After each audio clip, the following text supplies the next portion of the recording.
I'm going to do a quick check-in here as we're into like the third day of prepping and pouring this Hearth slab. This is the first one, which is quite dry now.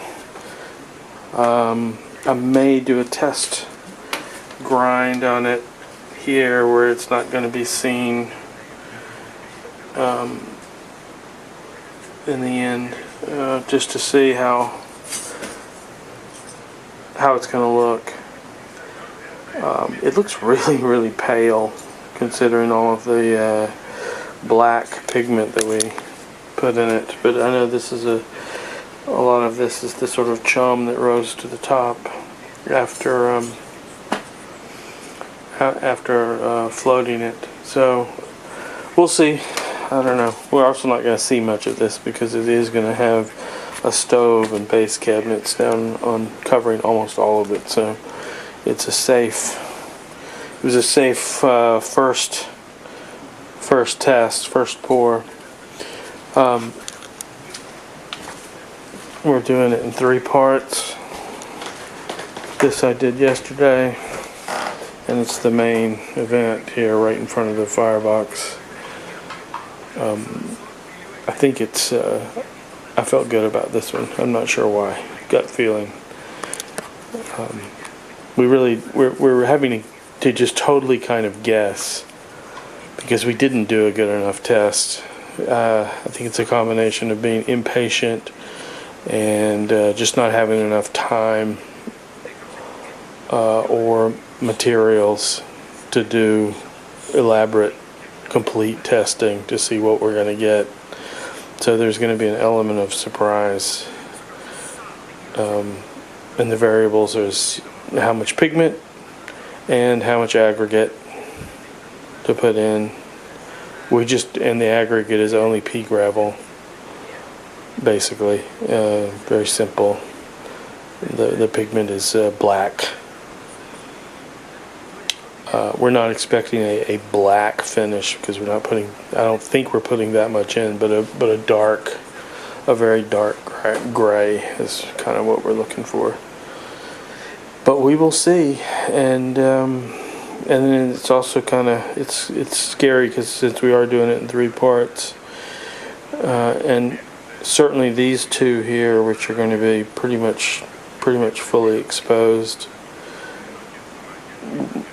would probably be best if they matched or very close. Anyway, we'll see. I'm going to pour this last one now, and I had some extra cement yesterday, kind of already mixed up, which I just threw in here for to fill up the majority of the space.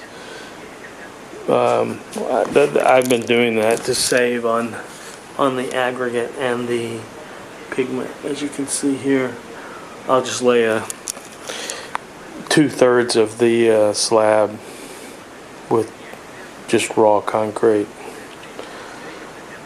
and then float the top with an inch of the final tinted terrazzo, basically. So that's what I'll be doing here today, with several bags of cement that will be tinted and with aggregate. And you can see the beer tap line will be hidden. The other thing I'm going back and forth on how to do is place the steel spacers or expansion joints. I've got these like here, which run around the edge of it. I've got this steel flat stock, so I'm going to run one there and there, which will be exposed, after it's polished. And I was really debating whether or not I should just. I don't think I should cut it in after all is said and done, but maybe I just place it in, an hour or 2 after the final pour when the cement is still malleable, still workable, rather than try to actually anchor it in there right now before the pour and pour around it. And these are kind of navel gazing debates I'm having right now, but I've decided to just pour and then drop them in. It probably doesn't matter. If it's not going to work, it doesn't work, no matter what I do. But it'll probably be fine, no matter what I do. Okay, another beautiful day. It's been literally, it's been like 30 degrees every day for up going on 3 weeks now, which is, I mean, just astounding. I can't overstate how strange that is for Norway. It's almost been too hot.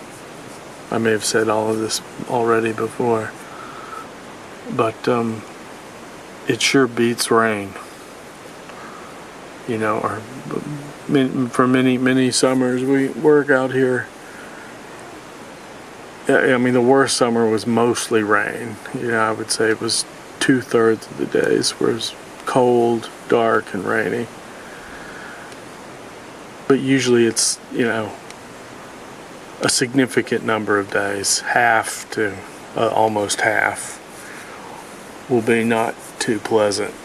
But this has been absolutely fantastic. It feels like we're in Southern Europe or something, or I don't know. It's been very, very good. I hope it continues, even if the planet is, it probably means the planet's dying. At least I'll get this cabin finished.